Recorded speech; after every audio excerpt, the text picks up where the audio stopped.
Question number 14 start करेंगे। इसमें भी सबसे पहले लेप्लास अप्लाई करना है आपने बोथ साइड पे इक्वेशन के। ये जो है ये एफ ऑफ टी हमें गिवन है। एफ ऑफ टी की दो वैल्यू है, एक कॉस टी है और एक जीरो है और साथ इसकी ये रेंज है।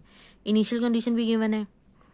अगर आपको ये वाला स्टेप लिखना मुश्किल लगता है तो ज़रूरत नहीं है ये लिखने की, आप इसकी जगह ये भी लिख सकते हैं 0 π/2, मतलब आपने रेंज लिखी 0 से π/2 पहले वाले की, और ये e की पावर माइनस एस टी के साथ एफ ऑफ टी जो कि कॉस टी था वो लिख दिया, प्लस फिर इंटेग्रल का साइन आके नीचे वाले की रेंज लिखी आपने, और इसी तरह e की पावर माइनस एस टी के साथ जीरो आ गया विद डी टी से क्लोज हो गया। तो ये भी Laplace of F of T हो गया। अब यहाँ पे देखें ये जी सेकंड डेरिवेटिव का लेप्लास हो गया। इसके बाद ये y का y ऑफ s हो गया। यहाँ से इनिशियल कंडीशन भी पुट कर दें जो कि y ऑफ 0 3 है और y प्राइम ऑफ 0 -1 है, ये लिख देंगे। इसके बाद y ऑफ s जो है यहाँ से कॉमन ले लें। जब आप इस पूरे को सॉल्व करेंगे इंटेग्रल वाले पार्ट को तो आपके पास ये दो वैल्यूज आएंगी। ये मैं अभी आपको बाद में बताऊंगी कि कहाँ से आई कैसे आई इंटीग्रेशन इसकी सारी। इससे पहले अब आप पहले ये स्टेप देख लें कि जो यहाँ पे -3s था वो यहाँ आके +3s हो गया और जो 1 था वो -1 हो गया। इस पूरे को हमने एक फंक्शन कहा, ये दो ऑलरेडी थे तो ये 3 फंक्शन हो गए, और इन तीनों के साथ जो यहाँ पे y ऑफ s के साथ आ रहा था वो यहाँ डिवाइड हो गया। अब देखें सबसे पहले तो इसको हम सेपरेट कर लेंगे। 3s के साथ ये फंक्शन आएगा एक दफ़ा और एक दफ़ा -1 के साथ। फिर ये वाला जो है ये मैं काफ़ी दफ़ा पहले करवा चुकी हूँ, अभी नहीं बताऊंगी इसके बारे में आपको। इसकी हमने ये जस्ट फॉर्म बनानी होती है। आप इसको ओपन करके देखें तो यही चीज़ बन जाएगी, और प्लस ये जो फर्स्ट वाली वैल्यू ये हमने 4th पे लिख दी। अब देखें आपने इस पे इन्वर्स अप्लाई करना है। इन्वर्स जब अप्लाई करेंगे तो ये 3 को अगर आप सेपरेट कर दें तो ये आपके पास कॉस टी की फॉर्म बन रही है। ठीक है जी। इसके बाद ये जो सेकंड वाली है ये साइन की फॉर्म बन रही है।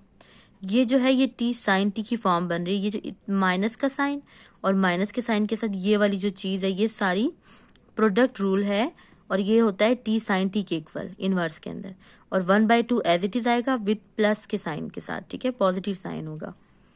इसके बाद प्लस ये वाला जो फंक्शन है इससे चेंज करेंगे। अभी तो हमने इसको लिखा है mu a of t f of t minus a. अभी इसको चेंज करके बताएंगे। अब देखें जी यहाँ इन्होंने लिखा हुआ है कि एफ ऑफ टी हमारे पास क्या है, ये जो एफ ऑफ टी वाली चीज़ बनेगी ये हमारे पास इनवर्स ऑफ 1/s का स्क्वायर प्लस 1 का होल स्क्वायर है। ऊपर वाली चीज़ तो हमारे पास म्यू ए ऑफ टी में चेंज हो जाती है। ठीक है जी। असल इस वाले को हमने करना है कि जो डिवाइड में इसके अलावा आ रहा है। ये आपको मेरे पास लिखा हुआ है half of sine t minus t cos t. ये भी मैं आपको भी डिटेल में बताती हूँ कि ये किस तरह हमारे पास इसमें चेंज होगा जब इस पे इन्वर्स लगेगा। ठीक है, अभी आप देख लें, इसको कंप्लीट कर लें एक दफ़ा पहले।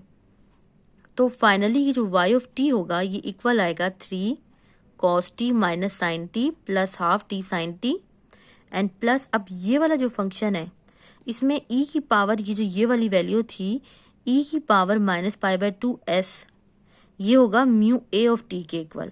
तो ये लिखा है इन्होंने म्यू a ऑफ t, और साथ में जो दूसरा फंक्शन आ रहा था 1/s² प्लस 1 का होल स्क्वायर ये इस वाली वैल्यू के इक्वल था। ये वाली वैल्यू यहाँ पे लिख दी इन्होंने।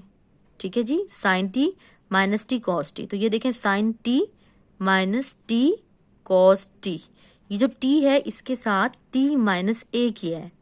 तो अब देखें ए हमारे पास π/2 था तो यहाँ पे भी आया, यहाँ पे भी आया, यहाँ पे भी आया। अब इस क्वेश्चन के बाद आपने जस्ट यहाँ से कुछ कॉमन वगैरह होगा तो आपने कॉमन ले लेना है, इसमें और कुछ भी नहीं करना।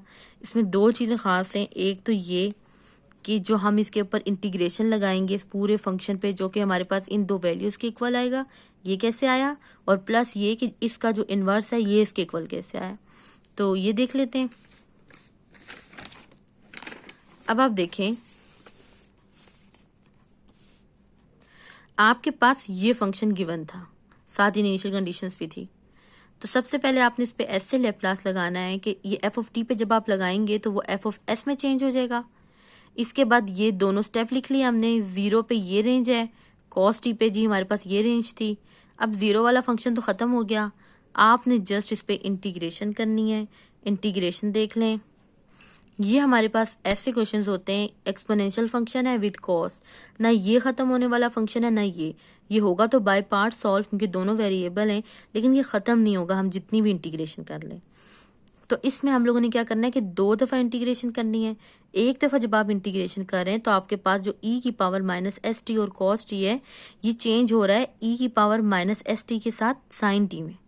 अब जब आप सेकेंड टाइम इसकी इंटीग्रेशन करेंगे तो ये फंक्शन आपके पास चेंज हो जाएगा e की power minus S T cos T में, जो कि आपका गिवन क्वेश्चन था, एफ ऑफ एस था।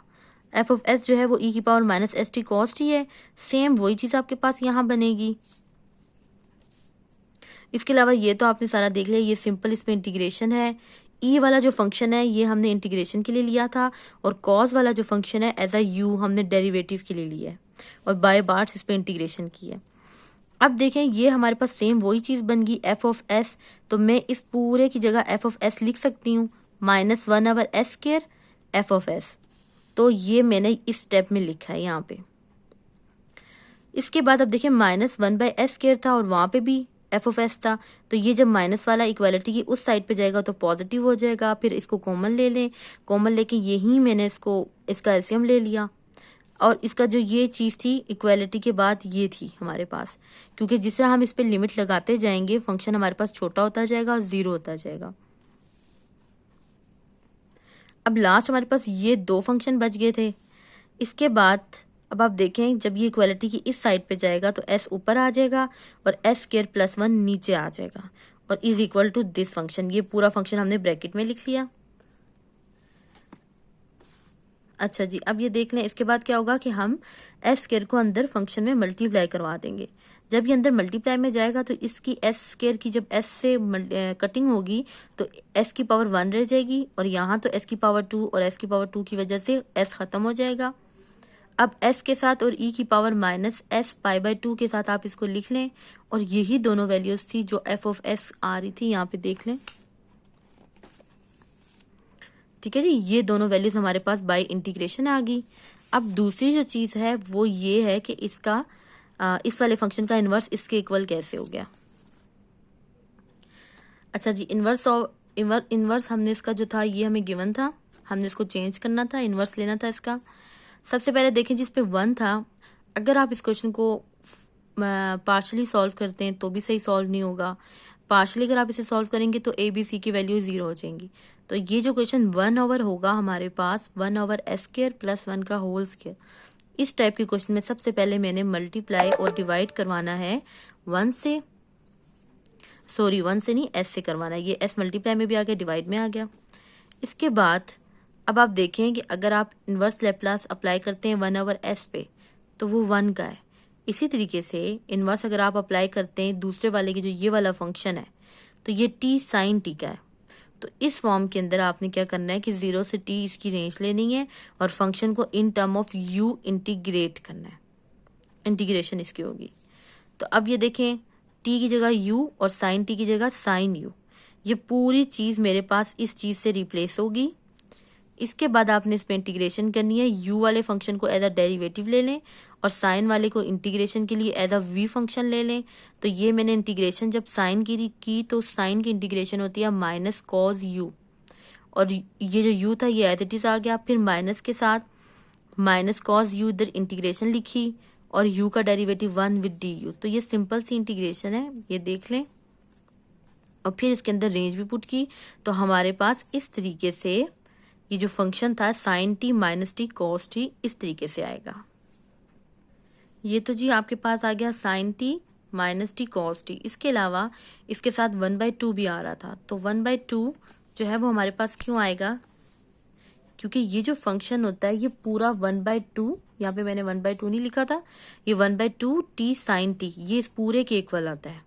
तो ये जो 1/2 है ये अगर आप इसके अंदर ऐड कर लें, इस पूरे फंक्शन को जब चेंज किया था तो ये आपके पास वही चीज़ बन जाएगी जो यहाँ इन्होंने गिवन में दी हुई है। ठीक है जी, ½ of sin t - t cos t। तो इस तरह आपका क्वेश्चन नंबर 14 कंप्लीट हो जाएगा।